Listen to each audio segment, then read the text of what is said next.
ഈ മരണശേഷം ഒരു മാർപ്പാപ്പയുടെ മരണശേഷം പിന്നെ ലോകം കാത്തിരിക്കുന്ന അല്ലെങ്കിൽ ഉറ്റുനോക്കുന്നത് പുതിയൊരു മാർപ്പാപ്പ അത് ആരായിരിക്കും? എങ്ങനെ ലോകം മുഴുവൻ ഇങ്ങനെ നോക്കുക. വത്തിക്കാൻ ഒരു രാഷ്ട്രതലവനെ മാത്രമല്ല കിട്ടുന്നത്, ആഗോള കത്തോലിക്ക സഭയ്ക്ക് ഒരു തലവനെയും കൂടിയാണ്. അതിനുവേണ്ടി എല്ലാ കണ്ണുകളും വത്തിക്കാനിലായിരിക്കും. അത് എങ്ങനെയായിരിക്കും? അതെന്ത് സ്റ്റാർട്ട് ചെയ്യും? എങ്ങനെയുള്ള കാര്യങ്ങളൊക്കെ? അത് വാസ്തവത്തിൽ ഈ കത്തോലിക്ക സഭയുടെ ആത്മീയ നേതാവ് മാത്രമല്ല, ലോകത്തിൻ്റെ മുഴുവനും തന്നെ. കാരണം മാർപ്പാപ്പായുടെ സ്വരം ശ്രവിക്കുന്ന ഒരുപാട് മനുഷ്യരുണ്ട്. ഒരു മോറൽ അതോറിറ്റിയാണ്, ധാർമ്മിക ഒരു ശക്തിയാണ് മാർപ്പാപ്പ. അപ്പോൾ അതുകൊണ്ട് മാർപ്പാപ്പ ആരാണ് അടുത്ത മാർപ്പാപ്പ എന്ന് കത്തോലിക്കരോ മറ്റ് ക്രൈസ്തവ വിഭാഗങ്ങളിലെ ആളുകൾ മാത്രമല്ല, ലോകത്തിലെ മറ്റ് രാജ്യങ്ങളിലെ ആളുകൾ പോലും അത് കാത്തിരിക്കുന്നു, അറിയാനായിട്ട് ആഗ്രഹമുണ്ട്. എങ്ങനെയുള്ള മാർപ്പാപ്പയായിരിക്കും എന്നുള്ളൊരു കാര്യം, അദ്ദേഹത്തിൻ്റെ സമീപനങ്ങൾ എങ്ങനെയുള്ളതായിരിക്കും എന്നൊക്കെയുള്ള ഒരു ചോദ്യം ഉണ്ടാകും. ഇനി അടുത്തത് മാർപ്പാപ്പ മരിച്ചു കഴിഞ്ഞ് ഉടൻ തന്നെ മാർപ്പാപ്പയെ തിരഞ്ഞെടുക്കാനായിട്ടുള്ള കോൺക്ലേവ് കൂടുക എന്നുള്ളതാണ്. അത് അടുത്ത മാർപ്പാപ്പയെ തിരഞ്ഞെടുക്കുന്നത് മാർപ്പാപ്പയുടെ മരണശേഷം സാധാരണ 2-3 ആഴ്ചകൾക്കുള്ളിൽ നടക്കുന്ന ഒരു കാര്യമാണ്. കാരണം അത്രയും സമയമെങ്കിലും വേണം. കാരണം ലോകത്തിൻ്റെ പല ഭാഗങ്ങളിൽ നിന്നാണ് കർദിനാൾമാർ വരികയും ഒക്കെ ചെയ്യേണ്ടതെന്നുള്ളതാണ്. ഈ മരണശേഷം മരണത്തിന് വരുന്ന കർദിനാൾമാർ അവിടെ നിൽക്കൂല അല്ലേ?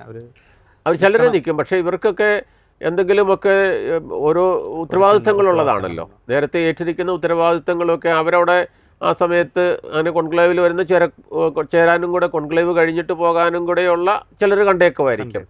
പക്ഷേ എങ്കിലും പലരും അവർക്ക് നേരത്തെ ആയിട്ടുള്ള ഉത്തരവാദിത്തങ്ങൾ നിർവഹിക്കാനുമായിട്ട് ഒക്കെ ഉള്ളത് കാണും. കാരണം ഇങ്ങനെ ഒരു കുറേ നാൾ ചിലപ്പോൾ നീണ്ടു നിൽക്കുന്നതായിരിക്കും. അപ്പോൾ അതിനുള്ള തയ്യാറെടുപ്പോട് കൂടിയൊന്നും ആയിരിക്കില്ല അവർ വരുന്നു എന്നുള്ളതാണ്. അപ്പോൾ ഒരു 2 ആഴ്ചയ്ക്ക് 3 ആഴ്ചയ്ക്ക് ഇടയ്ക്കുള്ള ഒരു കാലഘട്ടത്തിലേക്കാണ് സമ്മേളനം കോൺക്ലേവ് വിളിക്കുന്നത്. ഞാൻ ആദ്യം സൂചിപ്പിച്ചതുപോലെ കോൺക്ലേവ് വിളിക്കുന്നത്, ഈ സമ്മേളനം വിളിക്കുന്നത്, അത് മാർപ്പാപ്പയെ തിരഞ്ഞെടുക്കാനുള്ള സമ്മേളനത്തിനാണ് കോൺക്ലേവ് എന്ന് പറയുന്നത്. അത് വിളിക്കുന്നത് ഡീനാണ്, കർദിനാൾ സംഘത്തിൻ്റെ തലവൻ ആണ് അത് വിളിക്കുന്നത് എന്നുള്ളതാണ്. അപ്പോൾ ഇത് ഈ കോൺക്ലേവ് എന്ന വാക്കിന് അർത്ഥം, കോൺക്ലേവ് എന്ന് പറയുന്ന ലത്തീൻ വാക്കിൽ നിന്നാണ്. കോൺക്ലാവെ എന്ന് പറയുന്ന ലത്തീൻ വാക്കാണ്. വിത്ത് കീ എന്നാണ്. കോൺ എന്ന് പറഞ്ഞാൽ വിത്ത്, ക്ലാവെ എന്ന് പറയുമ്പോഴത്തേക്കും കീ എന്നുള്ളതാണ്, വിത്ത് കീ.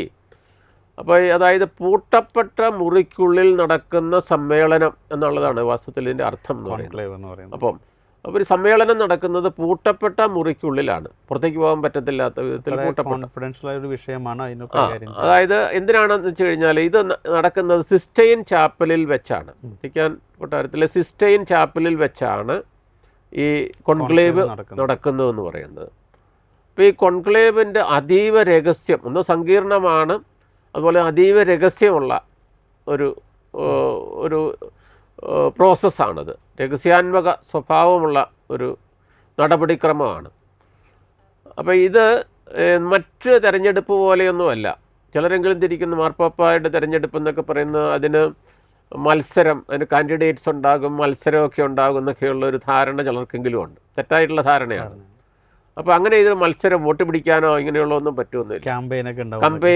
കമ്പയിനൊന്നും ഇല്ല. തെരഞ്ഞെടുപ്പ് പ്രചാരണമോ അങ്ങനത്തെ ഒന്നുമില്ല. അതൊക്കെ ഇൻവാലിഡ് ആക്കുകയും ചെയ്യുന്നുള്ളതാണ്. ഇത് പ്രാർത്ഥനയിൽ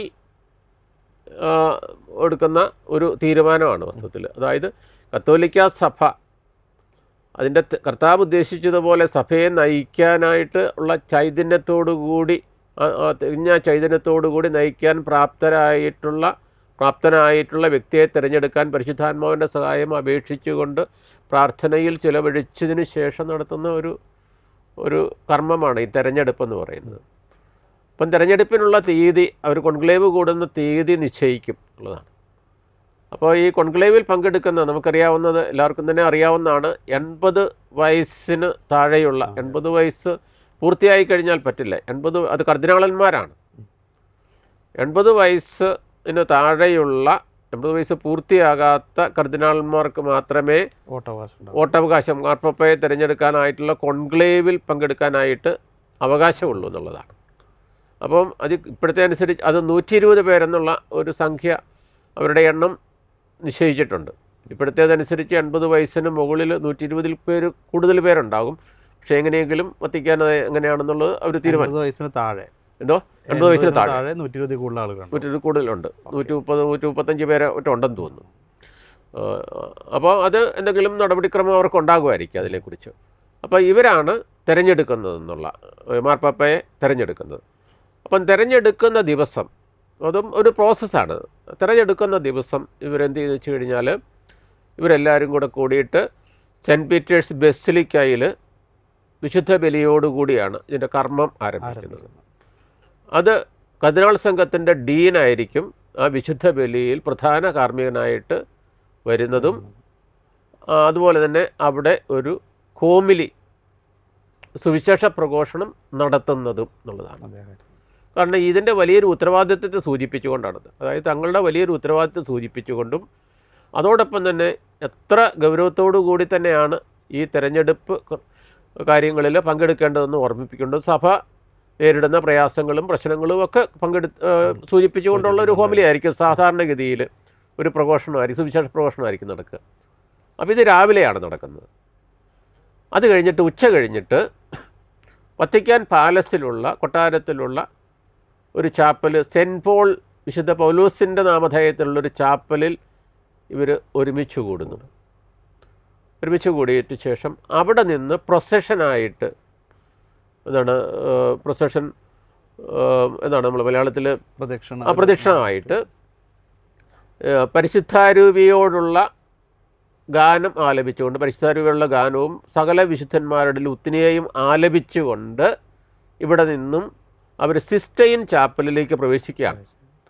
ഇപ്പോൾ ഇലക്ഷനൊക്കെ നടക്കുന്ന സിസ്റ്റൈൻ ചാപ്പലിലാണ്. അപ്പോൾ ഈ ചാപ്പലിൽ പറഞ്ഞ പോലെ 80 വയസ്സ് പൂർത്തിയാകാത്ത 80 വയസ്സിന് താഴെയുള്ള കർദിനാളന്മാരാണ് വരുന്നത്. അപ്പോൾ ഇവിടെ വന്നതിന് ശേഷം അവർ ഒരു പ്രതിജ്ഞ എടുക്കുന്നു എന്നുള്ളതാണ്. അതായത് പ്രതിജ്ഞ എന്താണെന്ന് വെച്ച് കഴിഞ്ഞാൽ എല്ലാ കർദിനാളന്മാരും എടുക്കുന്നു. അതായത് ബാഹ്യമായിട്ടുള്ള ഒരു ശക്തിയുടെയും സമ്മർദ്ദത്തിൽ അല്ലാതെ ആണ് ഈ തിരഞ്ഞെടുപ്പിന് താൻ വരുന്നതെന്നും, ബാഹ്യമായിട്ടുള്ള ഏതെങ്കിലും ഒരു ഇടപെടൽ ചിലപ്പോൾ ഉണ്ടാവുമല്ലോ, ചിലപ്പോൾ ഉണ്ടാകാമല്ലോ എന്ന് പറഞ്ഞാൽ ആരെങ്കിലും ഇന്ന ആളെ എടുത്താൽ ഒന്നായിരിക്കും എന്നൊക്കെ ചിലപ്പോൾ ആളുകൾ അങ്ങോട്ടും ഇങ്ങോട്ടൊക്കെ പറഞ്ഞെന്നിരിക്കുമല്ലോ. അപ്പം അങ്ങനെയൊന്നുമുള്ള ഇത് ഇല്ലാതെ അങ്ങനെ അപ്പം അങ്ങനെയുള്ള അതിനൊന്നും വശംവദരാകാതെയാണ് ഇതിലേക്ക് വന്നിരിക്കുന്നത്. അതൊക്കെ തള്ളിക്കളയുന്നു, അങ്ങനെ ഉണ്ടെങ്കിൽ തള്ളിക്കളയുന്നെന്നും നമ്മുടെ ദൈവത്തിൻ്റെ ഇഷ്ടം അനുസരിച്ച് അത് മനസ്സിലാക്കിക്കൊണ്ട് തനിക്ക് കർത്താവിൻ്റെ സഭയെ നയിക്കാനായിട്ട് പ്രാപ്തനായിട്ടുള്ള ആളെന്ന് തോന്നുന്ന ഒരാളെയാണ് താൻ എലക്ട് ചെയ്യാൻ തിരഞ്ഞെടുക്കാൻ പോകുന്നതെന്നും ഉള്ള ഒരു പ്രതിജ്ഞയുണ്ട്. അതുപോലെ തന്നെ ഇതിൻ്റെ രഹസ്യ സ്വഭാവം ഒരിക്കലും പുറത്തേക്ക് വിടുകയില്ല എന്നുള്ള അതൊക്കെ പറഞ്ഞുകൊണ്ടുള്ളൊരു പ്രതിജ്ഞ എടുക്കും, എല്ലാ കർദിനാളന്മാരും എടുക്കും. അതിനുശേഷം എന്ന് വെച്ച് കഴിഞ്ഞാൽ അതിന് മുമ്പായിട്ട് തന്നെ ഈ മാസ്റ്റർ ഓഫ് സെറിമണി എന്ന് പറയുന്ന വത്തിക്കാൻ്റെ ഒരു മാസ്റ്റർ ഓഫ് സെറിമണി ഉണ്ട്. ഈ കർമ്മങ്ങൾക്കൊക്കെ നേതൃത്വം കൊടുക്കുന്ന ഒരാളുണ്ട്. അപ്പോൾ അദ്ദേഹം ഈ സിസ്റ്റൈൻ ചാപ്പലിൽ വന്നിട്ടുള്ള ചിലപ്പം ചില ടെക്നീഷ്യൻസ് കാണും, ഇതിൽ സഹായിക്കാനായിട്ടുള്ള ആൾക്കാർ കാണും. അതൊഴിച്ച് ബാക്കിയുള്ളവരോട് എല്ലാവരോടും പുറത്തു പോകാനായിട്ട് ആവശ്യപ്പെടും. ഇതാണ്. ഇപ്പോൾ ഈ 120 പേര് മാത്രമല്ല, ഇവരെ സഹായിക്കുന്ന വേറെ ഉത്തരവാദിത്തപ്പെട്ട ഉദ്യോഗസ്ഥന്മാർ കാണും. പക്ഷെ അവർ എടുക്കും ഈ ഒരു പ്രതിജ്ഞ എടുക്കും. 120 പേർക്ക് മാത്രമേ കർദിനാളന്മാർക്ക് 120 പേർക്ക് മാത്രമേ അവകാശമുള്ളൂ. എങ്കിലും ഇവരെ സഹായിക്കാനായിട്ട് ചിലർ കണ്ടേക്കും. അത് വിശ്വസ്തരായിട്ടുള്ള ആളുകളായിരിക്കും. പക്ഷേ അവരോടും പ്രതിജ്ഞ എടുക്കാനായിട്ട് ആവശ്യപ്പെടും വേറെ പ്രതിജ്ഞകൾ. അപ്പോൾ എന്നിട്ട് ഇത് മുറി അടയ്ക്കുകയാണ്. അതുകൊണ്ടാണ് കോൺക്ലാവെ എന്ന് പറയുന്ന പേരിൽ വരുന്നത്. അപ്പോൾ ഇവിടെ എന്നിട്ട് അപ്പോൾ അതിന് ശേഷമാണ് വോട്ടെടുപ്പ് നടക്കുന്നത് പറയുന്നത്. പക്ഷേ വോട്ടെടുക്കുന്നതിന് മുമ്പായിട്ട് തന്നെ ഇത് സൂക്ഷ്മമായിട്ടുള്ള പരിശോധനയ്ക്ക് ഈ ഹാള് വിധേയമാകും. എല്ലാ സ്ഥലത്തും ഏതെങ്കിലും തരത്തിൽ ഒളിക്യാമറകളുണ്ടോ, ഏതെങ്കിലും തരത്തിലുള്ള ഇലക്ട്രോണിക് ഡിവൈസസ് ഉപകരണങ്ങൾ ഇവിടെ സ്ഥാപിച്ചിട്ടുണ്ടോ, ആരുടെ കയ്യിലെങ്കിലും മൊബൈൽസ് ഉണ്ടോ, ഇങ്ങനെയുള്ളതെല്ലാം. കാരണം ബാഹ്യ ലോകവുമായിട്ട് യാതൊരു തരത്തിലുള്ള ഒരു ബന്ധവും മാർപ്പാപ്പായുടെ തിരഞ്ഞെടുക്കുന്നത് വരെ ഉണ്ടാകാൻ പാടില്ല എന്നുള്ള ഒരു തീരുമാനത്തിൻ്റെ പുറത്താണ് ഇങ്ങനെയുള്ള കാര്യങ്ങൾ വരുന്നത്. എന്നിട്ട് പിന്നീട് ഇത് ഉച്ച കഴിഞ്ഞിട്ടാണ് ആദ്യമായിട്ട് വരുന്നത്. ഈ സിസ്റ്റൈൻ ചാപ്പലിൽ 2 പ്രാവശ്യം വോട്ടെടുക്കും ഉച്ച കഴിഞ്ഞ്. അന്ന് തന്നെ ഉച്ച കഴിഞ്ഞ് 2 തവണ. ഒരു ദിവസം 4 തവണയാണ്. രാവിലെ 2 തവണയും ഉച്ച കഴിഞ്ഞ് 2 തവണയും എടുക്കാം. അപ്പോൾ ആദ്യത്തെ തവണ തന്നെ ഇത് 2/3 വോട്ട് കിട്ടണം തിരഞ്ഞെടുക്കപ്പെടാനായിട്ട്. അപ്പോൾ ആദ്യത്തെ തവണ തന്നെ 2/3 കിട്ടുകയാണെങ്കിൽ ഒരു വോട്ട് കൊണ്ട് തന്നെ വയ്ക്കും. പക്ഷെ അത് സാധാരണഗതിയിൽ അങ്ങനെ ചരിത്രത്തിൽ അങ്ങനെ സംഭവിച്ചിട്ടുണ്ടോ? അതെനിക്ക് കൃത്യമായിട്ട് അറിയില്ല. സംഭവിച്ചിട്ടുണ്ടാകാം ഏതായാലും. പക്ഷേ എനിക്ക് കൃത്യമായിട്ട് അറിയില്ല. അപ്പം ഉച്ച കഴിഞ്ഞ് 2 വോട്ട്, അപ്പം 2/3. എന്നിട്ട് അത് പറ്റിയില്ലെങ്കിൽ പിറ്റേ ദിവസം രാവിലെ 2, ഉച്ച കഴിഞ്ഞ് 2. അപ്പോൾ അതിനുള്ളിൽ സംഭവിച്ചു കഴിഞ്ഞ ഇലക്ഷൻ കഴിഞ്ഞു. പക്ഷേ ഇങ്ങനെ ചിലപ്പോൾ കുറച്ച് ദിവസങ്ങൾ നീണ്ടേക്കും. അപ്പോൾ ഇത് 3 ദിവസം കഴിഞ്ഞിട്ടും ആയില്ല എങ്കിൽ, തിരഞ്ഞെടുക്കപ്പെടുന്നില്ല എങ്കിൽ, 2 വോട്ട് ആർക്കും കിട്ടിയില്ല എന്നുണ്ടെങ്കിൽ ഒരു ദിവസം വോട്ടിംഗ് ഇല്ല. അത് പ്രാർത്ഥനയുടെ ദിവസമാണ്. ഒന്നുകൂടി പ്രാർത്ഥിച്ചു ഒരുങ്ങി, അല്ലെങ്കിൽ പരിശുദ്ധാത്മാവിൻ്റെ പ്രവർത്തനം ഒന്നുകൂടി ഇവരിലേക്ക് അതെ, ഒന്നിച്ച് അതിന് വേണ്ടിയിട്ടുള്ള ഒരു അവസരമാണ്. അപ്പോൾ അത് കഴിഞ്ഞിട്ട് തുടരും, വോട്ടെടുപ്പ് തുടരും. ഈ വോട്ടെടുപ്പ് 7 തവണ വോട്ടെടുപ്പ് ഉണ്ടാവും. പിന്നീട് 7 തവണ. എന്നിട്ട് 2/3 വോട്ട് കിട്ടിയില്ലെന്നുണ്ടെങ്കിൽ പിന്നെ ഒരു ദിവസത്തെ ബ്രേക്കാണ്. ഈ അത്രയും ദിവസങ്ങളിലൊന്നും ഇവർക്ക് ഫോണോ മറ്റോ പറ്റില്ല, ഒരാളുമായി ബന്ധപ്പെടാൻ പറ്റില്ല. വല്ല ഡോക്ടർമാരോ ഇങ്ങനെ വല്ല രോഗം അങ്ങനെയായിട്ടുള്ള കാര്യങ്ങളിലൊക്കെ ശ്രദ്ധിക്കും എന്നുള്ളത്. അപ്പോൾ അല്ലാതെ ഒരു തരത്തിലും വോട്ടിങ്ങുമായിട്ട് ബന്ധപ്പെടുന്ന അതീവ രഹസ്യമായിട്ടുള്ളൊരു കാര്യമാണ്. ക്യാൻവാസിങ്ങും പറ്റില്ല. അപ്പോൾ പിന്നീട് 7 തവണ കൂടി ആണ്. എന്നിട്ടും പറ്റിയില്ല എന്ന് വിചാരിക്കാം. അതായത് 3 ദിവസം കഴിഞ്ഞിട്ട് ഒരു ദിവസം ബ്രേക്ക്, അത് കഴിഞ്ഞിട്ട് 7 തവണ വോട്ട്, എന്നിട്ട് പറ്റിയില്ലെങ്കിൽ ഒരു ദിവസം കൂടി ബ്രേക്ക് കൊടുക്കും. അങ്ങനെ ഈ ബ്രേക്ക് ഒക്കെ കഴിഞ്ഞതിന് ശേഷം 33 തവണയായിട്ട് 2/3 വോട്ട് ആർക്കും കിട്ടിയില്ലെന്ന് കരുതുക. വോട്ട് ഡിസ്ട്രിബ്യൂട്ട് ചെയ്ത് കഴിഞ്ഞാൽ പിന്നെ ചതിരിപ്പോയി കഴിഞ്ഞാൽ ചിലപ്പോൾ 2/3 കിട്ടണമെന്നില്ല. അപ്പം 33 തവണ ചെയ്തിട്ടും 2/3 കിട്ടിയില്ല എങ്കിൽ പിന്നെ സിമ്പിൾ മജോറിറ്റിയാണ് നോക്കുന്നത്. പിന്നെ ഏറ്റവും കൂടുതൽ വോട്ട് കിട്ടുന്ന ആളെ, 2 പേരിൽ ഒരാളെ തിരഞ്ഞെടുക്കും. ഏറ്റവും കൂടുതൽ വോട്ട് കിട്ടിയിരിക്കുന്ന ഈ പറയുന്ന ഇതുവരെയുള്ളതിൽ ഏറ്റവും കൂടുതൽ വോട്ട് കിട്ടിയിരിക്കുന്ന 2 പേരായിരിക്കും പിന്നീട് വോട്ടിങ്ങിലുള്ളത്. കാൻഡിഡേറ്റ് അവർക്ക് വോട്ട് ചെയ്യാൻ, അവർക്ക് അവരൊരു കാൻഡിഡേറ്റ് പോലെ വരും. അപ്പോൾ അങ്ങനെ ഏറ്റവും കൂടുതൽ അങ്ങനെയാണ് ഈ മാർപ്പാപ്പയെ തിരഞ്ഞെടുക്കുന്നത്. തിരഞ്ഞെടുപ്പ് കഴിയുമ്പോൾ ഒരാളെ തിരഞ്ഞെടുത്ത് കഴിഞ്ഞാൽ, തിരഞ്ഞെടുപ്പാണ് അവിടെ. അപ്പോൾ തിരഞ്ഞെടുത്ത് കഴിഞ്ഞാൽ ഡീൻ ഓഫ് കാർഡിനൽ, അപ്പോൾ ഈ പ്രോസസ്സ് ഇതുവരെയും ഒക്കെ ഇതിൻ്റെ പ്രസിഡൻ്റ് ആയിട്ടുള്ളത് ഈ കർദിനാൾ സംഘത്തിൻ്റെ ഡീനാണ്. അപ്പോൾ ഈ തിരഞ്ഞെടുക്കപ്പെട്ട ആളുടെ അടുത്ത് എന്ന് ചോദിക്കും, ഈ തിരഞ്ഞെടുപ്പ് എങ്ങനെ, ഞങ്ങളെടുത്തിരിക്കുന്ന തിരഞ്ഞെടുപ്പ് അങ്ങ് സ്വീകരിക്കുന്നുവോ? അപ്പോൾ സ്വീകരിക്കുന്നു എന്ന് പറയുമ്പോഴത്തേക്കും ഒരു പുതിയ മാർപ്പാപ്പയായി. ഡീനെയാണ് തിരഞ്ഞെടുക്കണമെങ്കിൽ ഒരുപക്ഷെ അങ്ങനെ ആവാൻ സാധ്യതയുണ്ടാവുമല്ലോ. അപ്പം വൈസ് ഡീൻ ആയിരിക്കും ചോദിക്കുന്നത്. അതൊക്കെ അതിൻ്റെ ക്രമമൊക്കെ എല്ലാം ഉണ്ട് അതിനകത്തുള്ള. അതിനകത്ത് വേണ്ടിയിട്ട് ആരെയാണ് ഇനി ചോദിക്കുന്നത്? അതൊക്കെ വത്തിക്കാൻ്റെ ഈ നിയമങ്ങളും അതിൻ്റെ സംവിധാനങ്ങളും എന്നൊക്കെ പറയുന്നത് എല്ലാം അതിൻ്റെ പഴുതടച്ചുള്ളതാണ് സാധാരണഗതിയിലുള്ള. ചിട്ടയോടു കൂടിയാണ്. ആ സിസ്റ്റം എല്ലാം വളരെ കെട്ടുറപ്പുള്ള സിസ്റ്റമാണ്. വിശുദ്ധ കുർബാന കണ്ടാൽ പോലും വളരെ സിസ്റ്റമാറ്റിക് ആയിട്ട്, നമുക്ക് ഒരു സാധാരണ ഒരു കുർബാന കണ്ടാൽ പോലും വളരെ സിസ്റ്റമാറ്റിക്, എല്ലാം വളരെ സിസ്റ്റമാറ്റിക് ആയിട്ടാണ്, വളരെ ക്രമത്തോടു കൂടിയാണ് നടക്കുന്നത്.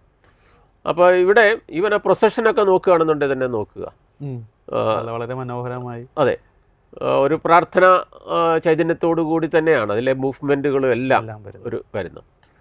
അപ്പോൾ അത് കഴിഞ്ഞിട്ട് ചോദിക്കും, ഏത് പേരിലാണ് അറിയപ്പെടാനായിട്ട് ആഗ്രഹിക്കുന്നത് ചോദിക്കും. അപ്പോൾ അദ്ദേഹം ചിലപ്പോഴും ഇതേക്കുറിച്ചൊന്നും ചിന്തിച്ചിട്ടുണ്ടാവില്ല. അപ്പോൾ ചിലപ്പോൾ ഒരല്പ സമയമൊക്കെ തരണം എന്നൊക്കെ പറഞ്ഞിട്ടൊക്കെ ആയിരിക്കും ചിലപ്പോൾ. അതേസമയം ഇത് എടുക്കുന്നോ എന്ന് ചോദിച്ചു കഴിഞ്ഞാൽ, അക്സെപ്റ്റ് ചെയ്യുന്നോ, ഈ തിരഞ്ഞെടുപ്പ് അക്സെപ്റ്റ് ചെയ്യുന്നോ എന്ന് ചോദിച്ചു കഴിഞ്ഞാൽ അക്സെപ്റ്റ് ചെയ്യാത്ത ചരിത്രവും ഉണ്ടായിട്ടുണ്ട്. അങ്ങനെ ഉണ്ടായിട്ടുണ്ട്. അങ്ങനെയാണെന്നുണ്ടെങ്കിൽ ഈ പ്രോസസ്സ്, ഇലക്ഷൻ്റെ പ്രോസസ്സ് വീണ്ടും തുടരണം. അപ്പോൾ ഈ ഇലക്ഷനൊക്കെ ചരിത്രത്തിൽ 3 വർഷത്തോളമൊക്കെ ഇങ്ങനെ ഈ ഇലക്ഷൻ്റെ തിരഞ്ഞെടുക്കപ്പെടാതെ കാലമുണ്ട്, ഒരിക്കലും ഇങ്ങനെ കാലമുണ്ട്. അപ്പോൾ ആ കാലത്തൊക്കെയാണ് ഈ ആളുകളും മടുത്തു. ഇങ്ങനെ സാധാരണ വിശ്വാസികളൊക്കെ മടുത്ത് ഇങ്ങനെ അവരെ പട്ടിണിക്കിട്ട ഒരു ചരിത്രമൊക്കെ ഉണ്ട്, പെട്ടെന്ന് ആളെടുക്കാൻ വേണ്ടിയിട്ട്. അതൊക്കെ ഒരു കാലത്ത് ഇങ്ങനെ ഉണ്ടായി. അപ്പോൾ ഇപ്പം അങ്ങനെയല്ല. ഇപ്പം എന്ന് പറയുന്നത് ഒരു 2-3 ദിവസത്തിനുള്ളിലൊക്കെ സാധാരണഗതിയിൽ തിരഞ്ഞെടുക്കപ്പെടാറുണ്ടെന്നുള്ളതാണ്.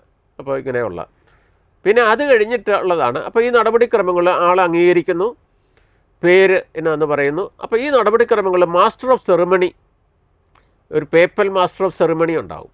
അദ്ദേഹം ഇതെല്ലാം രേഖപ്പെടുത്തുകയാണ്. ഇന്നയാളെ തിരഞ്ഞെടുത്തു, ഇന്ന പേരാണ് സ്വീകരിക്കുന്നത് എന്നൊക്കെ പറഞ്ഞുകൊണ്ട് രേഖപ്പെടുത്തുകയാണ്. അദ്ദേഹം രേഖപ്പെടുത്തുന്നു. അപ്പോൾ അത് കഴിഞ്ഞിട്ട് അടുത്ത ഒരു ഇതുള്ളതെന്ന് പറയുന്നത് തൊട്ടടുത്ത മുറിയിൽ ഒരുക്കി വെച്ചിരിക്കുന്ന, അപ്പോൾ ഈ മാർപ്പാപ്പ വരുന്നു, ഒരാളെ തിരഞ്ഞെടുക്കാനുണ്ട്. അപ്പോൾ അദ്ദേഹത്തിന് ധരിക്കാൻ പറ്റിയ രീതിയിലുള്ള ഔദ്യോഗിക വസ്ത്രം ഒരു വലിപ്പത്തിൽ സാറിന് പറയുന്നത് കേൾക്കുന്നത്. അപ്പോൾ ഈ മാർപ്പാപ്പമാരുടെ അവർ ധരിക്കുന്ന വസ്ത്രങ്ങളൊക്കെ തുന്നുന്ന പ്രത്യേകിച്ച് കടകളുമൊക്കെ ഉണ്ട്, ഒരു കടയുണ്ട്. അപ്പം 3 തരത്തിലുള്ള, ഇപ്പം നല്ല പൊക്കവും മണ്ണൊക്കെ ഉള്ളതാണെങ്കിൽ ആളാണ് തിരഞ്ഞെടുക്കപ്പെടുന്നതെങ്കിൽ അദ്ദേഹത്തിന് പറ്റിയത്, അതുപോലെ തന്നെ കൃശഗാത്രനാണ് ഇങ്ങനെയാണെങ്കിൽ അദ്ദേഹത്തിന് പറ്റിയത്, അങ്ങനെ 3 തരത്തിലുള്ള വസ്ത്രങ്ങൾ നേരത്തെ തന്നെ ഒരുക്കി വെച്ചിരിക്കുന്നതാണ് പറയുക. അപ്പോൾ അങ്ങനെ തിരഞ്ഞെടുക്കപ്പെടുന്നയാൾ തനിക്ക് പറ്റിയ വസ്ത്രം, ഒരുക്കി ഇരിക്കുന്ന വസ്ത്രം ധരിക്കുന്നു. അപ്പോൾ ഇത് കഴിഞ്ഞിട്ട് അപ്പം ഈ ആളുകൾ ഇങ്ങനെ നോക്കി നിൽക്കുകയാണ്. ആരെയാണ് പുറത്ത് വത്തിക്കാൻ ചത്തുരത്തിൽ സ്ക്വയറിൽ ചിലപ്പോൾ ചില കാലഘട്ടത്തിലൊക്കെ പറഞ്ഞാൽ 10-50,000 ആൾക്കാരായില്ല. അപ്പോൾ അതിന് കൂടുതൽ ആൾക്കാരൊക്കെ ആരാണ് മാർപ്പാപ്പയായിട്ട് തിരഞ്ഞെടുത്തോ എന്നൊക്കെ അറിയാനായിട്ട് വളരെ ആകാംക്ഷയോട് കാത്തിരിക്കുന്നു. അങ്ങനെ നിൽക്കുന്നവരുണ്ട്. അപ്പോൾ ലോകം അറിയാനായിട്ട് ആഗ്രഹമുണ്ട്, ലോകത്തിന് അറിയാൻ ആഗ്രഹമുണ്ട്.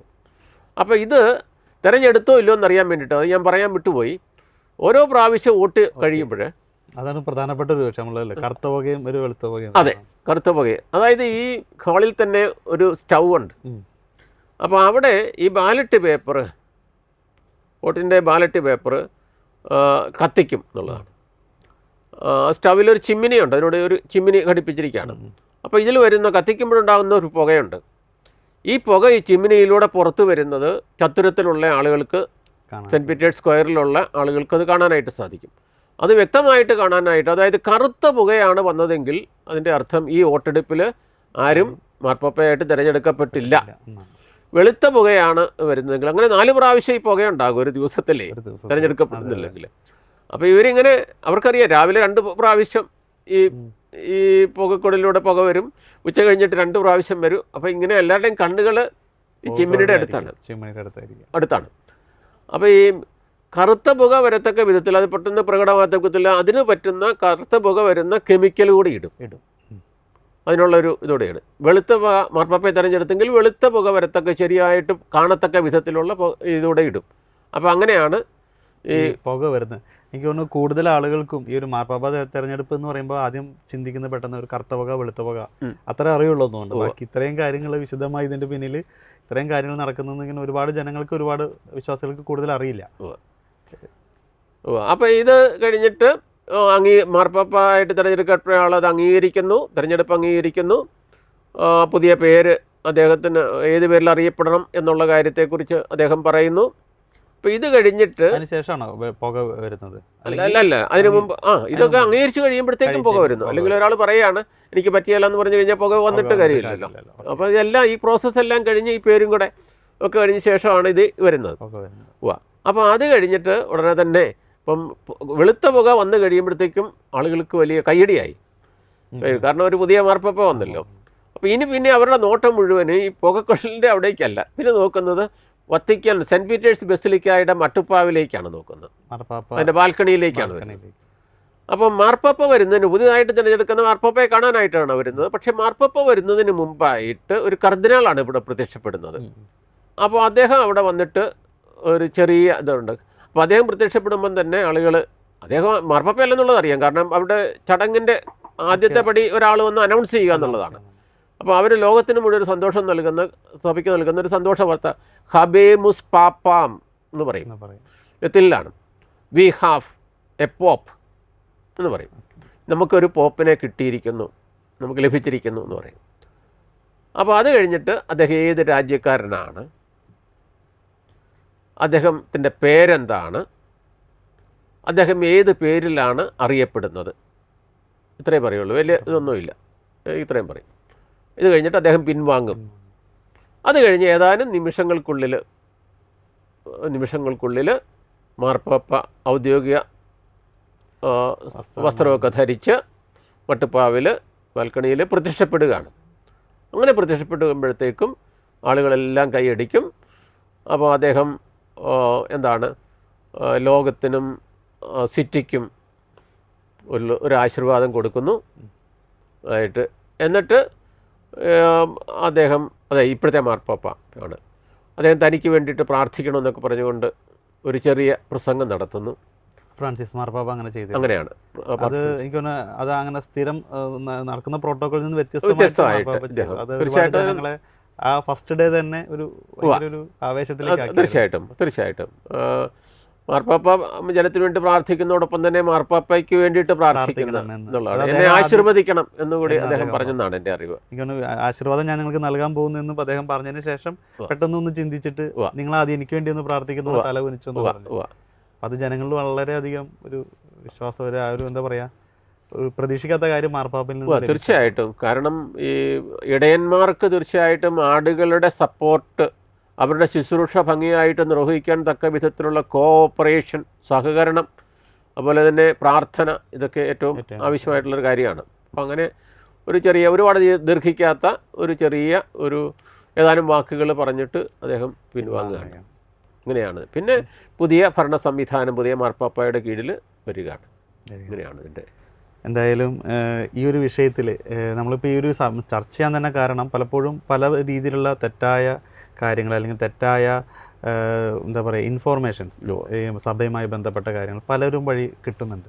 അപ്പോൾ നമ്മുടെ പ്രേക്ഷകർക്കായാലും ഇപ്പോൾ ജനങ്ങൾക്ക്, വിശ്വാസികൾക്കായാലും കൃത്യമായി എന്താണ് ഇതിൻ്റെ പ്രൊസീജിയേഴ്സ്, എങ്ങനെയായിരിക്കും, എത്ര ദിവസം എടുക്കും, അല്ലെങ്കിൽ എങ്ങനെ വേണം, അല്ലെങ്കിൽ ഒരു മാർപ്പാപ്പ രാജിയിലേക്ക് പോകുമോ, അങ്ങനെയുള്ള കുറേ കാര്യങ്ങളിൽ ഇപ്പോൾ തന്നെ മാർപ്പാപ്പയുടെ രാജ്യവുമായി ബന്ധപ്പെട്ട് പലതരത്തിലുള്ള വാർത്തകൾ വരുന്നു. അപ്പോൾ എത്രമാത്രം വളരെ മനോഹരമായി, കൃത്യമായി, വ്യക്തമായി, ആധികാരികമായി തന്നെ അച്ഛൻ ഇന്ന് നമ്മളോട് ഈ ഒരു വിഷയം ഞങ്ങളോട് പറഞ്ഞു. ഇത്ര നേരം ഞങ്ങൾക്ക് വേണ്ടി സമയം മാറ്റി വെച്ചാൽ അച്ഛൻ ഒരുപാട് താങ്ക് യു. ഒരു മാർപ്പാപ്പയുടെ, സഭയുടെ, ആഗോള കത്തോലിക്ക സഭയുടെ തലവനായ ഒരു മാർപ്പാപ്പ അദ്ദേഹത്തിൻ്റെ രാജി വയ്ക്കാൻ സാധിക്കുമോ, രാജി വയ്ക്കണമോ, വയ്ക്കുകയാണെങ്കിൽ തന്നെ എന്തുമായിരിക്കും അവസ്ഥ, ഒരു മാർപ്പാപ്പയുടെ മരണം, അതുമായി ബന്ധപ്പെട്ട നടപടിക്രമങ്ങൾ, ഘട്ടങ്ങൾ, പുതിയൊരു മാർപ്പാപ്പയുടെ നിയമനം, അദ്ദേഹത്തെ തിരഞ്ഞെടുക്കുന്ന രീതികൾ, ഇതുമായി ബന്ധപ്പെട്ട കാര്യങ്ങൾ വളരെ വ്യക്തമായി ബഹുമാനപ്പെട്ട ഫിലിപ്പച്ചൻ ഇന്ന് നമ്മളോടൊപ്പം പറഞ്ഞു തരികയാണ്. ഇന്നത്തെ ഈ ഒരു പ്രോഗ്രാം ഇവിടെ പൂർണ്ണമാവുകയാണ്. നന്ദി.